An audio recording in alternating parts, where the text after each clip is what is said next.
క్రీస్తునందు ప్రేమైన సోదరి సోదరులారా, మన ప్రభువును రక్షకుడునైన యేసుక్రీస్తు యొక్క పరిశుద్ధమైన నామమున నేను మీకు శుభములు తెలియజేయచ్చు ఉన్నాను. దేవుని వాక్యములో నుండి మనము యాకోబు పత్రికను ధ్యానం చేసుకుంటున్నాము కదా. యాకోబు పత్రిక 3వ అధ్యాయంలో ప్రవేశిస్తూ ఉన్నాము. మొదటి 2 వచనాలను నేను మీ కొరకు చదువుచు ఉన్నాను. నా సహోదరులారా, బోధకులమైన మనము మరి కఠినమైన తీర్పు పొందుదమని తెలుసుకొని మీలో అనేకులు బోధకులు కాకుండుడి. అనేక విషయములలో మనమందరము తప్పిపోవచ్చున్నాము. ఎవడైనను మాట యందు తప్పని ఎడల అట్టివాడు లోపము లేనివాడై తన సర్వ శరీరమును స్వాధీనపరచుకొన శక్తిగలవాడు అగును. యాకోబు పత్రిక 3వ అధ్యాయం టాపిక్ మారింది. 2వ అధ్యాయమును చూడగా 2వ అధ్యాయములో 1 నుంచి 13 వరకు ఎలాగున తోటి సహోదరులను ప్రేమించవలనో ఆ సంగతి కనబడుతుంది. 14 నుంచి 26 వరకు అనగా 2వ అధ్యాయం 14వ వచనం నుండి చివరి దాకా విశ్వాసం, క్రియలతో కలిసిన విశ్వాసం ఎలా ఉంటుందో ఉదాహరణలతో సహా యాకోబు వివరించాడు. 3వ అధ్యాయంలో యాకోబు యొక్క ఉద్దేశము మారింది. యాకోబు యొక్క అంశము మారింది. ఆయన, నా సహోదరులారా, బోధకులమైన మనము మరి కఠినమైన తీర్పు పొందుదుమని తెలుసుకొని మీలో అనేకులు బోధకులు కాకుండుడి అని అన్నాడు. ప్రభు శాస్త్ర పరిశీలన గురించి మాట్లాడుచు, వారు చెప్పింది చెయ్యండి, చేసింది చెయ్యకండి అన్నాడు. ఆ మాట మనం ఎరుగుతాం. అంటే బోధకులు చెబుతారు, చేయకుండా ఉండడానికి అవకాశం ఉంటుంది. ఎందుకంటే చేయటం చెప్పినంత సులభం కాదు కదా. ఉపదేశించటం ఉపక్రమించడానికి ఉన్నంత సులభమైంది కాదు కదా. కాబట్టి ఉపదేశం వేరు. నిలబడి చెబుతూ ఉన్నప్పుడు ఒక వ్యక్తి తనకు తాను గొప్పగా ఊహించుకునే అవకాశం ఉంది. కానీ నిజ జీవితంలో మాత్రం అది సాధ్యం కాకపోవచ్చు. కొందరు బోధిస్తారు, జరిగిస్తారు. కొందరు కేవలం బోధిస్తారు, బోధించిన ప్రకారంగా వారు జరిగించరు, తమ బోధ ప్రకారంగా తామే చేయరు. కాబట్టి నా సహోదరులారా, తనను కూడా కలుపుకొని బోధకులమైన మనము అన్నాడు. తాను బోధకుడే. బోధకులమైన మనం మరి కఠినమైన తీర్పు పొందుదామని అక్షర సత్యం. వినువాడు తప్పిదం చేస్తే కొంచెం ఏమైనా కన్సిడర్ చేయడానికి అవకాశం ఉంటుందేమో. చెప్పువాడే తప్పిదం జరిగిస్తే ఇంకెలాగుంటుంది? చెయ్యవద్దని చెప్పువాడే. ఈ మాటలన్నీ రోమాపత్రికలో పౌలు వ్రాసిన ఆ సంగతులను మనం జ్ఞాపకం చేసుకుంటే మనకు అర్థమవుతాయి కదూ. రోమాపత్రిక 2వ అధ్యాయము 18వ వచనములో ధర్మశాస్త్రం ఎరిగినవాడు అని, ఉపదేశం పొందినవాడని యూదును గూర్చి మాట్లాడుతూ ఉన్నాడు. 20వ వచనమునందు చీకట్లో ఉండేవారికి వెలుగును, బుద్ధిహీనులకు శిక్షకుడను, బాలులకు ఉపాధ్యాయుడను అయి ఉన్నానని నీవంతటి నీవే ధైర్యం వహించుకొనుచున్నావు. అంటే నిన్ను నువ్వు బోధకుడుగా చెప్పుకుంటూ ఉన్నావు. నేను గ్రుడ్డి వారికి త్రోవ చూపేవాడను, చీకట్లో ఉన్నవారికి వెలుగును చూపేటివాడను, బుద్ధిహీనులకు నేను జ్ఞానాన్ని కలిగించే శిక్షకుడను, బాలురకు నేను ఉపాధ్యాయుడనై ఉన్నానని నీకు నీవే ధైర్యం వహించుకొనుచున్నావు. మరి 21వ వచనం, ఎదుటివారికి బోధించు నీకు నీవే బోధించుకొనవా? ఎదుటివారికి బోధించడం అనేటువంటిది సులభం, తనకు తాను బోధించుకోవటం కష్టం. బోధలో చాలా గొప్ప సంగతులు ఉండవచ్చు, బోధకునిలో కనిపించకపోవచ్చు. బోధలో ఉన్న గొప్ప సంగతులు బోధకునిలో కనిపించకపోవచ్చు. ఇదే బోధకుడికి ఉన్నటువంటి తేడా. ఎదుటివానికి బోధించు నీకు నీవే బోధించుకునవా? దొంగిలవద్దు అని ప్రకటించు దొంగిలెదవా? అంటే నేను చెప్పువాడనే కానీ చేయువాడను కాను అన్నట్లుగా వ్యవహరిస్తావా? వ్యభిచరించవద్దని చెప్పు వ్యభిచరించదవా? అంటే బోధించడానికి నిలవబడినప్పుడు అన్నీ కూడా చెప్పేది నీతి వాక్యాలే కదా. అర్థమయ్యే మాటలు చెప్పాలనుకుంటే శుద్ధులు కదా. నిలిచినప్పుడు చెప్పేదంతా శుద్ధులే కదా, లేక నీతి మాటలే కదా. అవి నీ జీవితంలో కనిపించకపోతే, అదే ఇక్కడ వ్రాయబడిన మాటలు. దొంగిలవద్దని చెప్పు నీవే దొంగిలేదవా? వ్యభిచరించవద్దని చెప్పు వ్యభిచరించదవా? దేవుని వాక్యం చెబుతున్న ఈ మాట. ధర్మశాస్త్రమును అతిశయించు ధర్మశాస్త్రం మీరుట వలన దేవుని అవమానపరచదవా? ఇవన్నీ వినువారు చేసే కార్యములు కాదు, చెప్పువారు చేసే కార్యములు. వినువారు చేసే కార్యములు కాదు, ఇవి చేయొద్దని చెప్పుచున్న వ్యక్తి చేస్తున్నటువంటి కార్యములు. అలాగున జరిగించుచున్న నీవు దేవుని నామాన్ని అవమానపరుస్తూ ఆయన నామాన్ని అన్ని జనుల మధ్య దూషణ పాలు చేస్తున్నావు కదా. రోమా 2:24 అనేక పర్యాయములు మనం కోట్ చేసేటువంటి మాట. మిమ్మును బట్టి దేవుని నామం అన్ని జనుల మధ్య దూషింపబడుచున్నది. ఇంకేం చెప్పాలి? కాబట్టి బోధకులమైన మనకు మరి కఠినమైన తీర్పు ఉన్నదని. వినువానికి ఒక శిక్ష అయితే చెప్పువానికి 2 శిక్షలు ఉంటాయి. వినువానికి ఒక కొరడా దెబ్బ ఉంటే చెప్పువానికి 2 ఉంటాయి. మరి కఠినమైన తీర్పు. కాబట్టి అనేకులు బోధకులు కాకుండుడి. కానీ అన్నిట్లో కూడా చాలా సులభమైన పని ఏమిటంటే బోధ. ఇతరులకు నీతి వాక్యాలు చెప్పడం అనేటువంటిది చాలా సులభమైనటువంటి పని. ఎందుకంటే ఖర్చేం కాదు కదా, కేవలం మాట ఖర్చు, నాలుక ఖర్చు అంతే. కానీ వాటిని అనుసరించకపోతే వచ్చేటువంటి శిక్ష మాత్రం కఠినమైనది.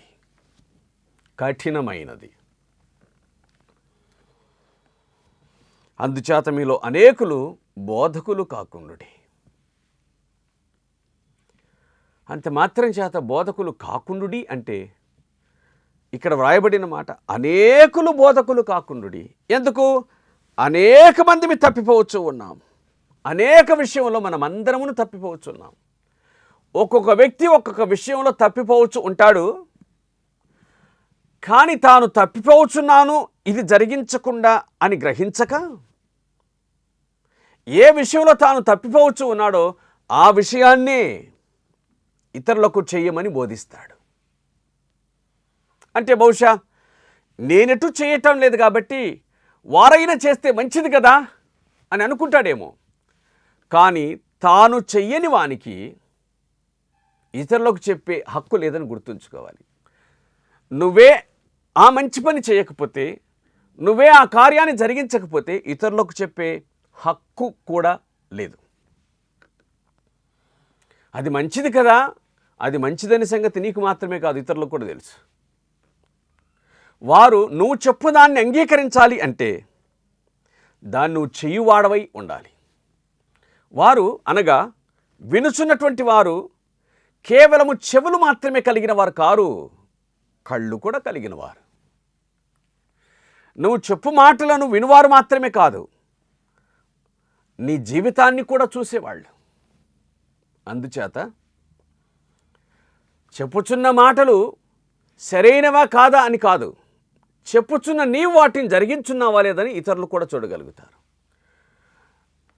చెప్పుచున్న నీవు జరిగించువాడవైతివా ధన్యుడవు. నువ్వు ఉప్పుతో సమానం, సారంతో సమానం. చెప్పుచున్న నీవే జరిగించకపోతివా చులకనైనటువంటి వాడవు, తేలికైనటువంటి వాడవు. సారాన్ని కోల్పోయి మనుషుల కాళ్ల కింద వేయబడి వీధిలో పారవేయబడి త్రొక్కబడుచున్న ఉప్పుతో సమానం. చెప్పాలి, చెయ్యాలి, లేదా చెప్పకుండా మౌనంగానే ఉండాలి. అనేక విషయములలో మనమందరమును తప్పిపోవచ్చు ఉన్నాము. ఒక్కో వ్యక్తి ఒక్కొక్క విషయంలో లోపాన్ని కలిగినవాడు, కానీ లోపాన్ని సరిదిద్దుకొనవలసిన అవసరం ఉంది. అనేక విషయంలో తప్పిపోవచ్చు ఉన్నాం. ఎవడైనను మాట యందు తప్పని ఎడల, ఏ విషయంలో అనేక మంది తప్పిపోతున్నారు అంటే మాట యందు ఒక్కో వ్యక్తి ఒక్కొక్క విషయంలో తప్పిపోతూ ఉంటాడు. కానీ అందరూ మాట యందు మనమందరము అనేక విషయములలో తప్పిపోతున్నాం. వినండి, అనేకులు బోధకులు కాకుండండి అని ఉంది కదా. మనలో అనేకులు అనేక విషయంలో తప్పిపోతున్నాము అని లేదు. అనేక విషయంలో మనం అందరం బోధకులు అందరం తప్పిపోతున్నాం. ఏ మాట, ఏ విషయం? దేవుని వాక్యం చెబుతుంది, మనమందరమును మాట విషయంలో తప్పిపోవచ్చు ఉన్నాము. మాట విషయంలో తప్పిపోతున్నాం. ఎవడైనను మాట విషయంలో తప్పని ఎడల అట్టివాడు లోపము లేనివాడై. మాట విషయంలో, అదే కదా బోధకుని యొక్క సాధనం. బోధకుడి సాధనం మాట. మాటలో తప్పిపోతున్నాం. బోధించు వారందరూ ఏదో ఒక పర్యాయము, ఏదో ఒక విషయంలో తాము బోధించినట్లుగా జీవించకపోతే మాట విషయంలో తప్పిపోవచ్చు అన్నాం. బోధకుడి సాధనం మాట. మనం మాట విషయంలో తప్పిపోతున్నాం. బోధించుచు ఉన్నాము కానీ బోధకు తగినట్లుగా జీవించుటలేదు అని దేవుని దాసుడు వ్రాశాడు. నిజమే కదా. బోధకులమైన మనం మన జీవితాన్ని పరీక్షించుకుంటే ఏది చేయవద్దని చెబుతూ ఉన్నామో ఒక సందర్భంలో అదే చేస్తూ మనసును కఠినం చేసుకొని, నేను చేసిన తప్పిదం లేదు, పర్వాలేదు, కానీ ఇతరులు చేయకూడదు అనేటువంటి ధోరణిని కలిగి ఉన్నాం కదూ. మాట యందు తప్పిపోకుందుముగాక. మనము బోధించుచున్నది మాత్రమే చేద్దాం, చేసేది మాత్రమే బోధిద్దాం. మాట యందు లోపం లేనివాడైతే తన సర్వ శరీరమును స్వాధీనమందు ఉంచుకొన శక్తి గలవాడగును అని వ్రాయబడి ఉంది. అంటే కళ్ళెము పెట్టుకొన శక్తి గలవాడగును. ఎవడైనను మాటలో తప్పిపోకపోతే అట్టివాడు తన శరీరాన్ని స్వాధీనం చేసుకుంటున్నాడట. అంటే సర్వ శరీరం యొక్క కేంద్రం ఏమిటనగా నాలుక. ఎక్కడో సామెతల గ్రంథంలో ఒక మాట, జ్ఞాని ఊరక మాట్లాడితే అతడు మూర్ఖుడని, అవివేకని, అవివేకి మౌనంగా ఉంటే జ్ఞాని అని పిలువబడతాడని వ్రాయబడింది కదూ. వాస్తవమే. అనవసరంగా మాట్లాడితే, ఊరక మాట్లాడుతూ ఉంటే అతడు మంచివాడైనా జ్ఞాని అయినా తేలికైన మనిషిగా మారిపోతాడు. అతడు తేలికగా చులకనగా భావించబడతాడు. కానీ మాటలు మాట్లాడక తగినట్లుగా మౌనంగా ఉంటే అవివేకి సహా జ్ఞానవంతుడిగా చెప్పబడతాడు. అంటే మాటను బట్టియే నీతిమంతుడవు, మాటను బట్టియే నిరపరాధివి, మాటను బట్టియే నిర్దోషివి, మాటను బట్టియే దోషివి అని తీర్పు తీర్చబడతావు. అంటే మాటకున్న మహాత్మ్యము అది ఎంత గొప్పదో ఆలోచించండి. ఎవడైనా మాట ఇందు తప్పని ఎడలా అట్టివాడు లోపము లేనివాడై. మాటలో తప్పకపోతే అట్టివాడు లోపం లేనివాడని దేవుని వాక్యం చెబుతుంది. సరికదా. తన సర్వ శరీరమును స్వాధీనమందు ఉంచుకొనగల శక్తి గలవాడగునని దేవుని వాక్యం చెబుతుంది. దేవునికి స్తోత్రం. అంటే ఒక వ్యక్తి తన జీవితాన్ని అదుపు చేసుకుంటున్నాడు అంటే మాటను అదుపు చేసుకుంటున్నాడు అని అర్థం. ఒక వ్యక్తి తనకు తాను కళ్ళెం పెట్టుకున్నాడు అంటే, ఈ మాటను జాగ్రత్తగా మనం గ్రహిద్దాం. స్వాధీనమందు ఉంచుకొనుట, సెల్ఫ్ కంట్రోల్నెస్. స్వాధీనమందు ఉంచుకొనుట మూల భాషలో, లేక కళ్ళెము పెట్టుకొనుట. మన సకలేంద్రియాలకు, పంచేంద్రియాలకు కళ్ళెము పెట్టుకొనుట అవసరం. ప్రియులారా, యాకోబు ఈ ప్రాక్టికల్ మ్యాటర్స్, అనుసరించదగినటువంటి విషయాలను ఎంత చక్కగా చెబుతూ ఉన్నాడు అంటే, ఇవన్నీ కూడా ఆ ప్రాచీన సంఘంలో కనిపిస్తూ ఉన్నాయి. కాబట్టి మనుష్య స్వభావం ఎప్పుడైతే ఉందండి, అది 2000 ఏళ్ల క్రితం అయితేనేమి, 6000 ఏళ్ల క్రితం అయితేనేమి, మనిషి యొక్క స్వభావం ఎప్పుడు కూడా అలాంటిదే కదా. అది ఎప్పుడు మారదు. ఇంత బోధ విన్నా మనల్ని తీసుకొని వెళ్ళి ఏదైనా తోటలో ఉంచినా జరిగేది అదే. ఎందుకంటే మనిషి బుద్ధి ఎప్పుడు మారదు. ప్రపంచం మారిపోతుంది అంటే అవసరాలు మారిపోతూ ఉన్నాయి, శక్తి సామర్థ్యాలు మారిపోతూ ఉన్నాయి, వస్తువుల రూపకల్పనలన్నీ మారిపోతూ ఉన్నాయి, అన్నీ మారిపోతూ ఉన్నాయి, మారిపోతాయి. మనిషి బుద్ధి తప్ప ఇంకన్నీ మారుతాయి. కనుక దేవుని వాక్యం చెప్పే మాట ఏమిటి అంటే, నీ శరీరాన్ని స్వాధీనమందు ఉంచుకొనగలిగితే ఇంకంతకంటే మించిన గొప్ప భాగ్యం మరొకటి లేదు. ఇదే కదా సంవత్సరం మొదటి రోజున తీర్మానాలు. ఏదో కొత్త మనిషిలాగా కనిపించటం, కొత్త వస్త్రాలు కట్టుకొని కొత్త మనిషిలాగా కనిపించటం ఆ మొదటి రోజుకు మాత్రమే పరిమితం అవుతుంది. ఆ స్వాధీన శక్తి కొన్ని గంటలు మాత్రమే ఉంటుంది. ఆ తర్వాత అంతే సంగతులు. మనిషి కొత్త సంవత్సరంలో ప్రవేశిస్తున్నాడు. సంవత్సరం కొత్తది కానీ సంగతి మాత్రం పాతది.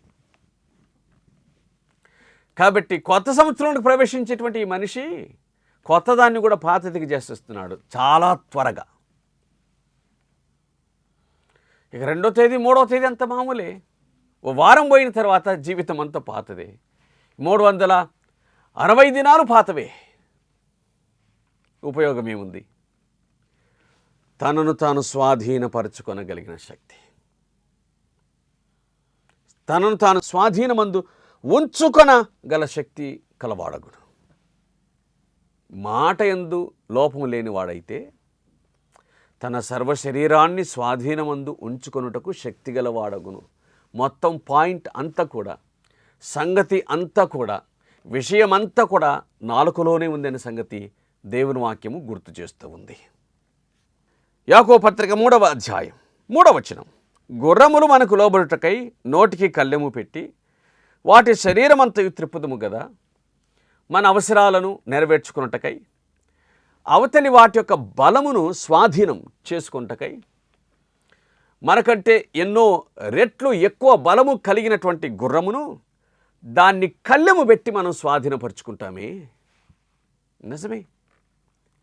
మనకంటే బరువైనవి, మనకంటే శక్తి కలిగినవి, దానిని మనం స్వాధీనం చేసుకోవటానికి ఆలోచించి సక్సెస్ అయ్యామే. కళ్ళెం పెడితే అది స్వాధీనం అవుతుంది అని. బలమైన ఎద్దులకు వాటికి కూడా కళ్ళెం లేక ముక్కుతాడు అని అంటారు. దాని ద్వారా స్వాధీనం చేయొచ్చునే. అలాగున మనకంటే శక్తివంతమైన వాటిని స్వాధీనం చేయటానికి మనం ఉపాయములు పన్ని అందులో మనము విజయం సాధించాం. గుర్రములకు కళ్ళెములు మనం పెడుతూ ఉన్నాం. ఇంకా ఏమిటి? ఓడలను కూడా చూడండి, అవి ఎంత గొప్పవైనను పెనుగాలికి కొట్టుకొని పోబడినను ఓడ నడుపు వాని ఉద్దేశం చొప్పున మిక్కిలి చిన్నదగు చుక్కాని చేత తిప్పబడును. ఓడను ఎటుబడితే అటు తిప్పటానికి ఒక చిన్న చుక్కాని చాలు, అదొక్కటి చాలు. చిన్న దోణిలను నడపటానికి తెడ్డు వేస్తారు, కొంచెం పెద్దవాటికి చుక్కానులు. అంత పెద్ద యంత్రములను మనిషి స్వాధీనం చేసుకొనగలుగుతున్నాడు. పెద్ద జంతువులను మనిషి స్వాధీనపరుచుకుంటున్నాడు. పెద్ద యంత్రములను మనిషి స్వాధీనపరుచుకొనగలుగుతూ ఉన్నాడు. కానీ విచిత్రం ఏంటి అంటే తన నాలుకను మాత్రమే మనిషి స్వాధీనపరుచుకొనలేకపోవచ్చు ఉన్నాడు. తగాదాలకు కారణం ఏంటి? నాలుక కాదా? మనస్పర్ధలకు కారణం ఏంటి? ఓ మాట అట్లా విసిరేయడం కాదా? కలహాలకు కారణం ఒక మాట జారటం కాదా? అవతలి మనిషి మనసును నొప్పించడానికి కారణం ఉద్దేశపూర్వకంగానో లేక కాకుండానో ఒక మాట మన నోట్లోంచి బయటికి రావటమే కదా. ఏది ఏమైనా మానవ సంబంధాలను తెగ్గొట్టగలిగినటువంటిది నాలుక, మానవ సంబంధాలను కలిగించుకొనగలిగినది నాలుక. బంధాలను తెంచేస్తుంది, బంధాలను అది కలిగించుకొనగలుగుతుంది. దానికున్న శక్తి అది. నాలుక శక్తివంతమైన సాధనం అని దేవుని వాక్యం చాలా స్పష్టంగా మనకు తెలియజేస్తూ ఉంది. అందుచేత నాలుక విషయంలో జాగ్రత్త అని దేవుని దాసుడు మాట్లాడుచు ఉన్నాడు. అంటే పెనుగాలికి కొట్టుకొని పోయే వాటిని కూడా, సముద్రంలో మునిగిపోయే వాటిని కూడా, దారి తప్పిన వాటిని కూడా, తప్పబోయే వాటిని కూడా మనిషి స్వాధీనపరుచుకొనగలుగుచున్నాడే. మరి తన నాలుక సంగతి ఏమిటి అని అంటూ ఉన్నాడు. కాబట్టి ప్రియులారా, నాలుకను జాగ్రత్తగా వాడుకొనవలసిన అవసరం ఉందని దేవుని వాక్యం గుర్తు చేస్తూ ఉంది. ఈ సందర్భంగా దేవుని వాక్యం నుండి ఒక మాటను నేను మీకు గుర్తు చేస్తాను. కీర్తనల గ్రంథం 39వ కీర్తన మొదటి వచనాన్ని నేను చదువుతున్నాను. నా నాలుకతో పాపము చేయకుండానట్లు. నాలుకతో పాపమా? నా నాలుకతో పాపము చేయకుండానట్లు, కాని మాట మాట్లాడకుండానట్లు, అబద్ధాలు మాట్లాడకుండానట్లు, కొండెములు చెప్పకుండానట్లు, నా మార్గములను జాగ్రత్తగా చూచుకొందును, భక్తిహీనులు నా ఎదుట ఉన్నప్పుడు చిక్కము నా నోటికి ఉంచుకొందును అని అన్నాడు. నాలుక పాప ప్రపంచం అనే విషయం దేవుని వాక్యం గుర్తు చేస్తుంది. యోబు గ్రంథం 31వ అధ్యాయం 30వ వచనంలో పాపము చేయుటకు నా నోటికి నేను చోటియలేదు అని అన్నాడు. అలాగున నాలుకను జాగ్రత్త పరుచుకుందాం. మనిషిని స్వాధీనపరచుకోగలిగిన శక్తి కేవలం నాలుక. నాలుకను స్వాధీనం చేసుకొని అన్యజనులలో అవమానం పాలు కాకుండా, దేవుని నామాన్ని అవమానపరచకుండా మనల్ని మనం స్వాధీనపరచుకుంటకు కావలసిన శక్తిని ప్రభు మనకు అనుగ్రహించి దర్శించునుగాక. ఆమెన్. ప్రార్థన చేద్దాం. ప్రేమ కలిగిన తండ్రి, మీకు స్తోత్రాలు. మా నాలుకను మేము స్వాధీనపరచుకొని జీవించుటకు సహాయం చేయండి. దీనివల్ల కలిగే అనర్థాలను గూర్చి మీరు యాకోబు పత్రిక ద్వారా సెలవిస్తున్నారు. మీకు స్తోత్రాలు. మేము వినువారు మాత్రమే అయి ఉండి మమ్మను మోసపుచ్చు కనుక మీ వాక్య ప్రకారముగా జీవించువారమై ఉండుటకు సహాయం చేదురని ఈ మా మనవులు అంగీకరించమని అడుగుచు కృపగల మీ హస్తాలకు అప్పచెప్పుకొనుచు మీ వాక్యం విన్న వారందరినీ దర్శించమని మా ప్రభు అయిన క్రీస్తు పేట వేడుకొనుచున్నాము తండ్రి. ఆమెన్.